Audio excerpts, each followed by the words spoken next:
નમસ્કાર, CP24 news સાથે હું રેશમા આપનું સ્વાગત કરું છું. ગુજરાતમાં એક સાથે વરસાદની 4 સિસ્ટમ સક્રિય થતા આજ રોજ 30મી જુલાઈથી ફરી વરસાદી માહોલ જામશે.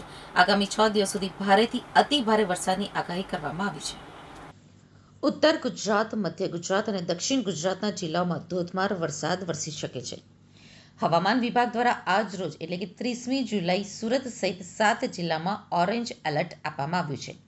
તો 31મી જુલાઈએ અમદાવાદ, વડોદરા અને સુરત સહિત 8 જિલ્લામાં અત્યંત ભારે વરસાદનું રેડ એલર્ટ જાહેર કરાયું છે.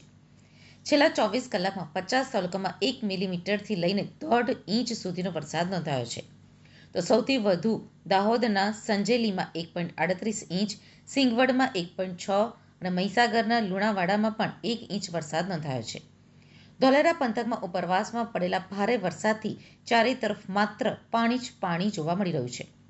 તો હવામાન વિભાગ દ્વારા આગામી 3 કલાક એટલે કે બપોરે 1 વાગ્યા સુધી પંચમહાલ, છોટા ઉદેપુર, વડોદરા, નર્મદા અને દાહોદ જિલ્લામાં 40 કિલોમીટરની ઝડપે પવન અને વીજળી સાથે મધ્યમ વરસાદની શક્યતાને પગલે ઓરેન્જ એલર્ટ જાહેર કરાયું છે.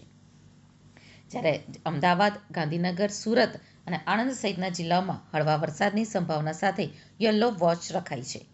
વરસાદના કારણે નીચાણવાળા વિસ્તારોમાં પાણી ભરાવાની અને ટ્રાફિક જામની શક્યતા હોવાથી તંત્ર દ્વારા નાગરિકોને બિનજરૂરી મુસાફરી ટાળવા તેમજ જર્જરિત મકાનો કે ઝાડ નીચે ઊભા ન રહેવા એડવાઇઝરી અપાઈ છે.